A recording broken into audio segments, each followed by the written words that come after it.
अज्ञानतिमिरान्धस्य ज्ञानाञ्जनशलाकया चक्षुरुन्मीलितं येन तस्मै श्रीगुरुवे नमः।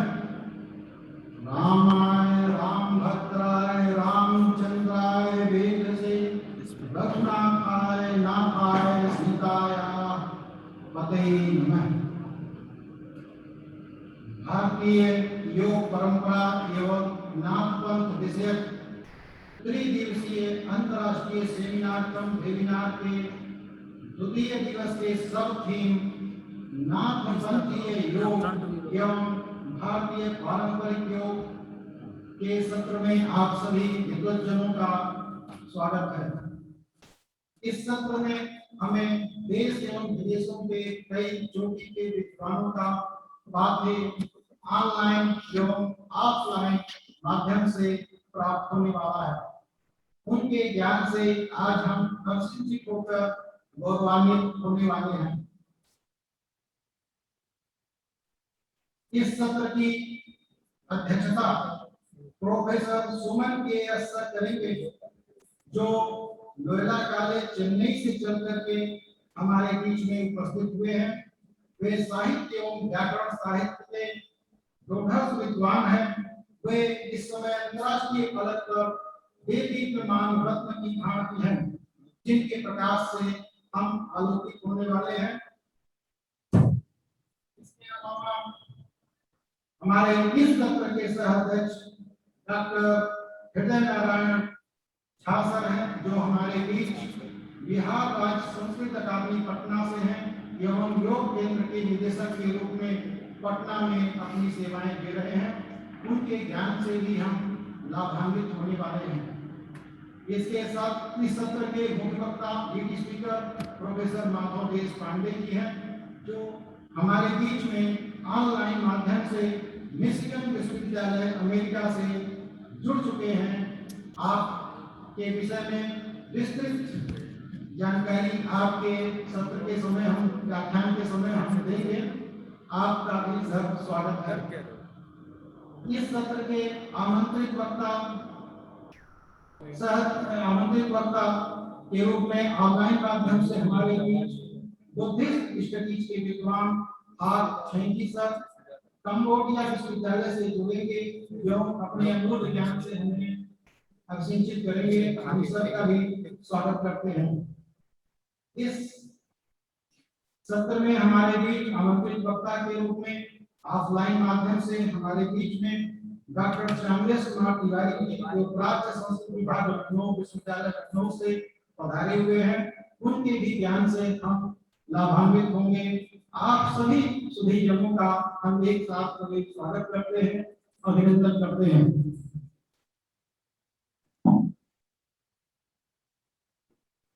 अब अधिक समय न लेते हुए सबसे पहले हम इस सत्र को आरंभ करने के लिए अध्यक्ष की अनुमति चाहते हैं। यदि अध्यक्ष की अनुमति हो तो इस सत्र को प्रारंभ किया जाए। सर ने अपनी सहमति दे दी है। उनकी सहमति से हम इस सत्र का आरंभ करते हैं। सबसे पहले उद्बोधन के लिए हम प्रोफेसर माधव पांडे सर को आहूत करते हैं कि जो हमारे बीच में यूएसए से जुड़ेंगे। आप जो है पुणे से एमए करके यूएसए चले गए और आधुनिक वाणी कहे जाने वाले जॉर्ज कार्डोना सर के अंडर में आपने पीएचडी की है। आप महान वैयाकरण हैं और आपका यहाँ पर जो विषय है वो ज्ञानदेव एवं निवृत्तिनाथ की योग पद्धति का सामाजिक समरसता में योगदान विषय पर हमें ज्ञान प्राप्त होगा। सर को हम अब अपने व्याख्यान के लिए आमंत्रित करते हैं। आदरणीय सर।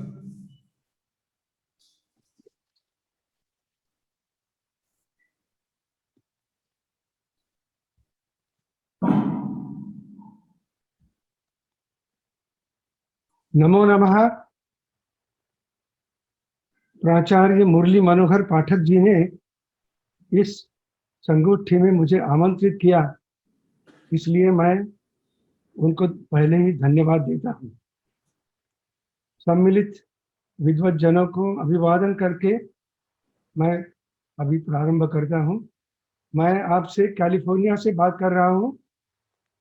मिशिगन से निवृत्त होने के बाद अब हम कैलिफोर्निया में रहते हैं। तो रात के अब 9 बजे हैं, तो आपकी सुबह है, मेरी रात शुरू हुई है। तो देखिए, ईस्वी सन की 13वीं सदी में महाराष्ट्र में निवृत्तिनाथ, ज्ञानदेव, सोपान देव और मुक्ताबाई के जन्म और कार्य संपन्न हुए। निवृत्तिनाथ ज्ञानदेव के बड़े भाई थे और उनको नाथ पंथ की दीक्षा देने वाले गुरु भी थे। निवृत्तिनाथ को गहिनीनाथ से नाथ पंथ की दीक्षा मिली थी। महाराष्ट्र में नाथ पंथ, शैव पंथ और वैष्णव भक्ति के अलग अलग पंथ प्रचलित थे। इसके अलावा कट्टर ब्राह्मण धर्म और कर्मकांड भी प्रचलित था।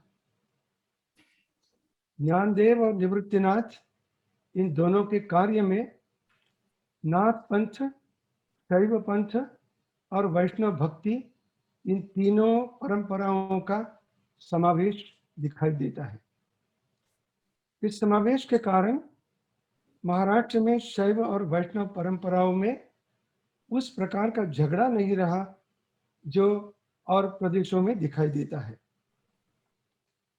इन परंपराओं के प्रभाव से ही महाराष्ट्र की भक्ति धारा में जातिवाद का और कर्मकांड का असर कम होता गया और मराठी, जो बहुजन समाज की भाषा थी, उसमें धार्मिक साहित्य की निर्मित होती रही। मध्यकाल में बौद्ध और हिंदू परंपराओं में कुंडलिनी योग का प्रारंभ दिखाई देता है।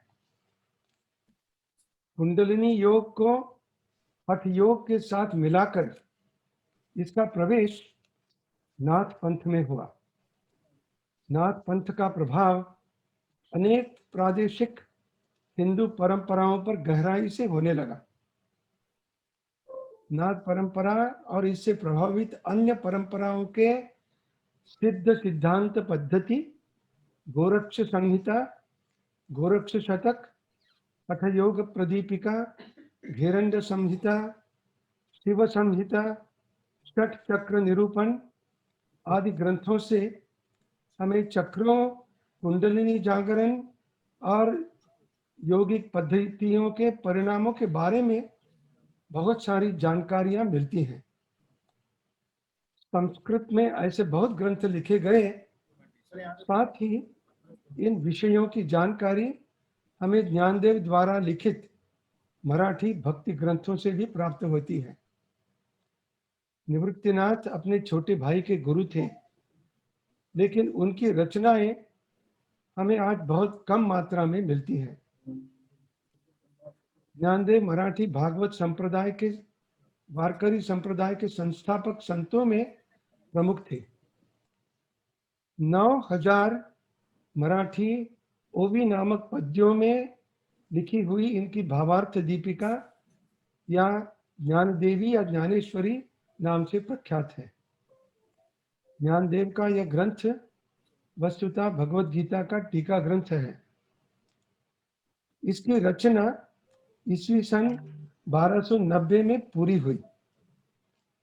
इस टीका से केवल भागवत धर्म का प्रचार प्रसार ही नहीं हुआ, बल्कि ये मराठी साहित्य का आदिम ग्रंथ है, जिसका वाचन और अध्ययन आज तक चलता आ रहा है। इस ग्रंथ में केवल दार्शनिक तत्वों का आमूल विवेचन ही नहीं है, बल्कि इसकी हर ओवी काव्यमयता से भरी हुई है। महाराष्ट्र के अधिकतम लोग जो संस्कृत नहीं जानते थे, उनके हृदय तक गीता के तत्वज्ञान को काव्यमय हृदय मराठी भाषा में पहुंचाने का अद्भुत कार्य ज्ञानेश्वरी ने किया है। भगवत गीता पर लिखी हुई ज्ञानेश्वरी टीका एक वैष्णव ग्रंथ अवश्य है, किंतु ज्ञानदेव ने अपनी नाथपंथी और शैव गुरु परंपरा को कहीं भी छुपाया नहीं है। ज्ञानेश्वरी के 18वें अध्याय में इन्होंने इस गुरु परंपरा का विवरण दिया है। ज्ञानदेव कहते हैं,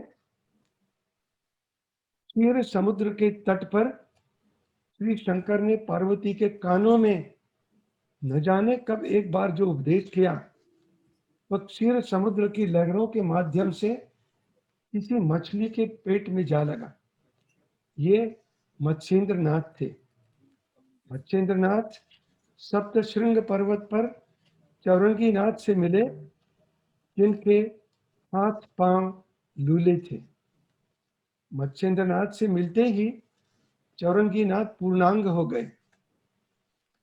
तदनंतर अचल समाधि का उपभोग करने की इच्छा से मत्स्येंद्रनाथ ने उस मुद्रा का उपदेश गोरक्षनाथ को किया।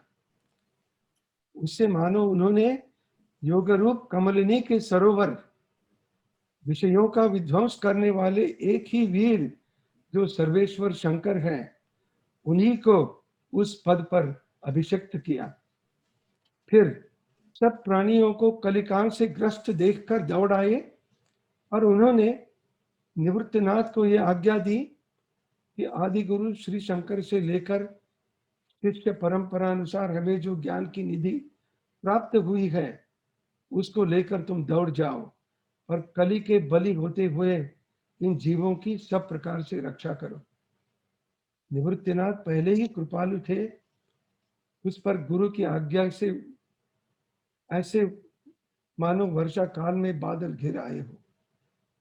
फिर पीड़ित जनों के प्रेम से, गीतार्थ निरूपण के बहाने से उन्होंने जो शांत रस की वर्षा की, यही ये ग्रंथ ज्ञानेश्वरी है। एवं मेरे स्वामी ने यानी निवृत्तिनाथ ने गुरु परंपरा प्राप्त उनका जो समाधि धन था, वही मुझे इस ग्रंथ के द्वारा उपदेश करके दे दिया है। ये बयान ज्ञानेश्वर जी का खुद का है। भगवत गीता के 6ठे अध्याय का 3रा श्लोक इस प्रकार का है, आरुरुक्षोर मुनेर योगम कर्म कारणमुच्यते योगारूढ़स्य तस्यैव तमः कारणमुच्यते। इस श्लोक की व्याख्या ज्ञानदेव ने पूरी तरह से नाथपंथी परिभाषा में की है। वो कहते हैं, अब हे पार्थ, यदि योग रूपी पर्वत के शिखर पर पहुंचना हो तो यह कर्म मार्ग रूपी मार्ग के द्वारा यम नियम रूपी आधार भूमि पर से आसन रूपी पगडंडी पकड़कर प्राणायाम की कगार से ऊपर चढ़ो। ये सारी भाषा शैव योग की और नाथ पंथ की है। आगे ज्ञानदेव कहते हैं, सुषुम्ना, इड़ा, पिंगला आदि नाड़ियों का सविस्तर वर्णन करते हैं। 6ठे अध्याय के 15वें श्लोक पर ज्ञानदेव कहते हैं, जब कुंडलिनी जालंधर बंद छोड़ देती है और सुषुम्ना नाड़ी में प्रवेश करती है और गगन रूपी पहाड़ी पर जा पहुंचती है, ओंकार पीठ पर पांव देते हुए शीघ्रता से पश्यंती रूप सीढ़ी चढ़ जाती है। फिर ब्रह्मरंध्र में स्थिर रहकर सोहम भाव रूपी बाहें फैलाकर दौड़ती हुई पर ब्रह्म से मिल जाती है। इस पूरी परिभाषा भगवत गीता की या पतंजलि योग की नहीं, बल्कि नाथ योग और शैव योग की है। भगवत गीता के 18वें अध्याय का 17वां श्लोक इस प्रकार का है, यस्य नाहंकृतो भावो बुद्धिर्यस्य न लिप्यते अत्वापि स इमान् लोकान् न हन्ति न निबध्यते। इस श्लोक की व्याख्या करते हुए ज्ञानदेव नाथपंथी योग मार्ग का निदर्शन करते हैं। जो अनादिकाल से अविद्या रूपी नींद में सोता हुआ विश्वरूपी व्यापार का उपभोग ले रहा है, गुरु उसके माथे पर हाथ रखते हैं, नहीं मानो उससे जागरूक करते हैं। क्यों ही हे धनंजय, वह माया रूपी निद्रा को छोड़ अद्वयानंद रूप में जागृत हो जाता है। ये भी परिभाषा सारी शैव योग और नाथ पंथ की है। ज्ञानदेव के बड़े भाई निवृत्तिनाथ, छोटे भाई सोपान देव और छोटी बहन मुक्ताबाई, इनकी जीवनी के बारे में हम कुछ कहेंगे। इनके माता पिता विठल पंत और रुक्मिणी का पहले विवाह हो चुका था, लेकिन पत्नी को बिना पूछे विठल पंत ने घर छोड़कर रामानंद को गुरु बनाया और सन्यास की दीक्षा ले ली। बाद में जब कभी रामानंद यात्रा करते हुए महाराष्ट्र पहुंचे, तब रुक्मिणी ने उन्हें प्रणाम किया और रामानंद ने उन्हें अष्टपुत्रा सौभाग्यवती होने का आशीर्वाद दिया। रुक्मिणी ने उन्हें विठल पंत की घर छोड़कर सन्यास दीक्षा लेने की हकीकत बताई। तब रामानंद ने विठल पंत को सन्यास छोड़कर गृहस्थ बनने की आज्ञा दी। विठल पंत के द्वारा सन्यास छोड़कर गृहस्थ बनने के बाद निवृत्तिनाथ, ज्ञानदेव, सोपान देव और मुक्ताबाई का जन्म हुआ। उस समय महाराष्ट्र के कर्मकांडी समाज ने उन्हें स्वीकार नहीं किया और उनका बहिष्कार कर डाला। एक बार जिसने सन्यास ले लिया, उसको फिर गृहस्थ बनने की अनुमति देना उस समाज को मान्य नहीं था। पैठन की धर्म सभा ने विठल पंत को देहांत का प्रायश्चित सुनाया। इसके बाद विठल पंत और पत्नी रुक्मिणी ने प्रयाग में आत्मार्पण किया। पैठन के ब्राह्मणों ने इन 4 बच्चों का ब्राह्मणत्व स्वीकार नहीं किया और लड़कों के उपनयन का अधिकार मान्य नहीं किया। मराठी संत साहित्य और लोक साहित्य के विद्वान राजसिंह ढेरे कहते हैं कि पैठन की धर्म सभा के द्वारा ब्राह्मणत्व और उपनयन का अधिकार नामंजूर करने के बाद इन 4 बच्चों को सामाजिक प्रतिष्ठा का कोई मार्ग बचा नहीं था। जन्म से ब्राह्मण होते हुए भी वह शूद्र और पतित माने गए। ऐसी परिस्थिति में उनके सामने नाथ पंथ की गुह्य समाज दीक्षा लेकर दिव्य जीवन में प्रवेश करने के अलावा कोई और रास्ता नहीं था। 3 भाइयों ने और मुक्ताबाई ने इस मार्ग को अपनाया। 19वीं सदी में आदिनाथ भैरव नामक नाथपंथी लेखक ने लिखे हुए नाथ लीलामृत ग्रंथ में इस प्रकार कहा है। वेद शास्त्र जिनको आश्रय देने को तैयार नहीं था, उनका स्वीकार करके नाथ संप्रदाय ने उन्हें तीनों लोकों में वंद्य बनाया। नाथ संप्रदाय की ऐसी ख्याति सुनकर श्रुति शास्त्र ने मौन धारण किया। ब्राह्मण पंडितों की चाहे कोई भी धारणा हो, बहुजन समाज के मध्य में योगी और सिद्ध व्यक्तियों के प्रति आदर की भावना थी। अपने बड़े भाई निवृत्तिनाथ से नाथ संप्रदाय की गुरु दीक्षा लेकर ज्ञानदेव बहुजन समाज की दृष्टि से वंदनीय और आदरणीय योगी और सिद्ध बने। लेकिन इतने से ही उनको चैन मिलने वाला नहीं था। जो तिरस्कार धर्मनिष्ठ ब्राह्मण समाज की ओर से उन्हें अनुभव करना पड़ा, वैसा अनुभव और किसी को न करना पड़े, इस दिशा में वो प्रयासरत हुए। उनके मन में सारे विश्व की आर्तता यानी दुख प्रकट हुआ और सारी मानव जाति के लिए आत्मोद्धार का मार्ग खोलने के लिए वे प्रवृत्त हुए। ब्राह्मणों के कर्माडंबर, यज्ञयाग और योगियों की गूढ़ गहन साधन पद्धतियों को दूर रखते हुए उन्होंने पंढरपुरवासी विठ्ठल रूप पर ब्रह्म की भक्ति की और जाति को अप्रमाण मानकर भक्ति का मार्ग सारे समाज के लिए खोल दिया। नाथ पंथ का मराठी भक्ति परंपरा से गहरा संबंध था, यह बात बहुत कम लोगों को मालूम है। अपने निबंध में मधुकर रामदास जोशी कहते हैं कि गगनीनाथ ने श्री कृष्ण नाम संकीर्तन का महाराष्ट्र में प्रचार और प्रसार किया। कलयुग में विवेकी जन नाम संकीर्तन रूप यज्ञ से ही ईश्वर का पूजन करते हैं। यह बात गगनीनाथ ने महाराष्ट्र के नाथपंथियों को सबसे पहले बताई। अपने अभंग में गगनीनाथ के शिष्य निवृत्तिनाथ कहते हैं, केवल विठ्ठल ही लोगों के तारक है, ऐसा निर्णय सनकादि मुनियों ने किया है। उस शुद्ध रूप को मैंने पंढरपुर में देखा और द्वैत की शाखा तोड़ डाली। स्वयंभू अद्वैत का चांद निकल आया।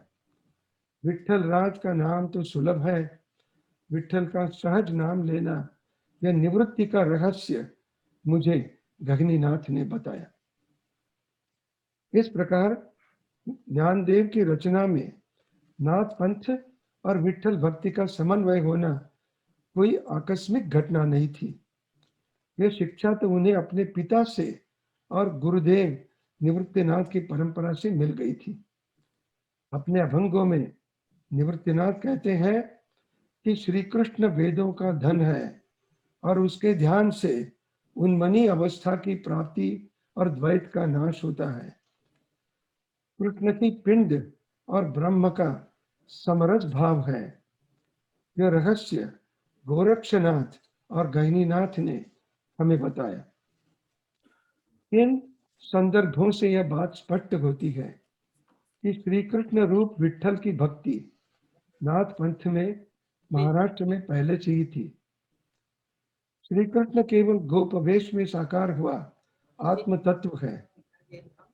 ज्ञानी पुरुष भी निर्गुण स्वरूप यशोदा पुत्र श्री कृष्ण का ध्यान करते हैं। कृष्ण भक्ति के साथ हरिहर अभेद गगनीनाथ ने निवृत्तिनाथ को बताया था। गोरक्ष और गगनीनाथ ने निर्गुण कृष्ण भक्ति का पुरस्कार किया।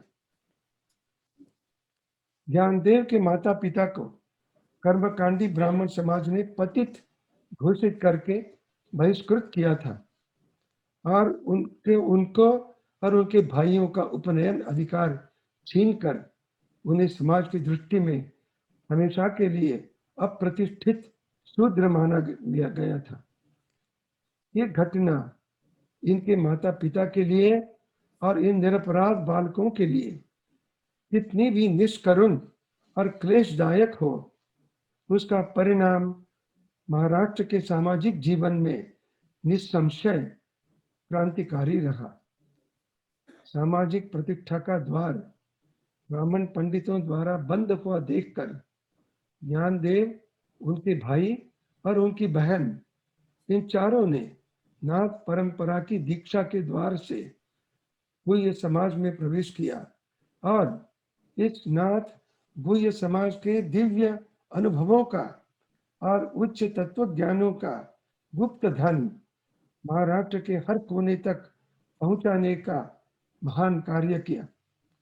ये कार्य करते करते नाथ परंपरा में जो दीक्षित अदीक्षित भेद था, उस भेद को भी ज्ञानदेव ने दूर किया। प्रतिष्ठित ब्राह्मण समाज ने जो इनको पीड़ा पहुंचाई, उसके बारे में कोई भी कटुता उन्होंने अपने हृदय में नहीं रखी। उन्होंने अपनी वैयक्तिक वेदना का पूरी तरह सामाजिकीकरण किया। वो कहते हैं कि सारे विश्व की आर्तता, दुख मेरे मन में प्रकट हुआ। इस वैश्विक आर्तता का साक्षात्कार होने पर उनकी वेदना ज्ञान में परिणत हुई। धर्म के नाम पर अधर्म का आचरण करने वाले धर्म पंडित धर्म का हृदय समझने की अवस्था में नहीं है, ये उन्होंने जान लिया और उन धर्म पंडितों को छोड़कर खुद ही स्त्री शूद्रों के लिए ज्ञान के दरवाजे उन्होंने खोल दिए। उनके बहिष्कृत पिता वेद शास्त्र संपन्न व्युत्पन्न पंडित थे, अपने बालकों का उपनयन संस्कार वे नहीं करा पाए, लेकिन उन बालकों को ज्ञानहीन रखना उन्हें बहुत क्लेशदायक हुआ। समाज से तो कोई संबंध रहा नहीं था। ऐसी अवस्था में प्रयाग में आत्मार्पण करने से पहले उन्होंने अपना सारा ज्ञान जितना हो सकता था उतना अपने बालकों को प्रदान किया था। वैसे ही गगनीनाथ जैसे अधिकारी सदगुरु से निवृत्तिनाथ को सांप्रदायिक तत्व ज्ञान का और साधना पद्धति का उपदेश मिला था। ज्ञानदेव के पिता विठल पंत के गुरु रामानंद थे और रामानंद के गुरु सदानंद मत्स्येंद्रनाथ गोरक्षक परंपरा के अनुयायी थे। इस प्रकार विठल पंत का भी नाथ परंपरा से संबंध था। उनके पूर्वज त्र्यंबक पंत ने गोरक्षनाथ से दीक्षा ली थी। इस प्रकार इस घराने से नाथ परंपरा का संबंध 2-4 पीढ़ियों से था। पिता के आत्मार्पण के बाद निवृत्तिनाथ ज्ञानदेव के दीक्षा गुरु बने और उन्होंने उनका प्रवेश नाथ संप्रदाय में करवाया। महाराष्ट्र संत परंपरा में आगे चलकर नामदेव और एकनाथ ने ज्ञानदेव का सामाजिक समरसता का योगदान मान्य किया है। नामदेव बताते हैं कि ज्ञानदेव के छोटे भाई सोपानदेव बोले, व्यास और वाल्मीकि का भी ऐसा कौन सा उच्च कुल है, हमारी स्थिति उसी प्रकार की है। एकनाथ कहते हैं कि ज्ञानदेव ने सारे ब्राह्मणों का गर्व हरण किया। एकनाथ ज्ञानदेव की स्तुति इस प्रकार से करते हैं। ज्ञानदेव कृपालु और उदार थे। उन्होंने जाति कुल का विचार छोड़ दिया था और सारे भक्त जनों पर वो करुणा का वर्षाव करते थे। किसी भी भावना से जो उन्हें शरण जाते थे उनकी जन्म व्याधि वो दूर करते थे। ज्ञानदेव अनाथों की माता थे। ज्ञानेश्वरी के अंत में ज्ञानदेव सारे विश्व के लिए ईश्वर की प्रार्थना इस प्रकार से करते हैं। अब विश्वात्मक ईश्वर मेरे वाद यज्ञ से संतुष्ट हो जाए और संतोष से मुझे ये प्रसाद दान कर दे। दुर्जनों की वक्रता दूर हो जाए, उनको सत्कर्मों में रति हो जाए, सारे प्राणी मात्र को परस्पर मित्रता हो जाए, दुर्दशा का अंधेरा दूर हो जाए, सारी दुनिया में स्वधर्म सूर्य का प्रकाश फैल जाए, जो जिसकी इच्छा करे वो उसे प्राप्त हो जाए। इन जानते कुछ शब्दों से मैं मेरा व्याख्यान अब पूरा करता हूँ। संगोष्ठी के आयोजक प्राचार्य मुरली मनोहर पाठक जी को मैं धन्यवाद देता हूँ। आज हिंदी तो मेरी मातृभाषा नहीं है, अगर मेरी कोई गलतियां हो चुकी होगी तो आप मुझे क्षमा कर दीजिए।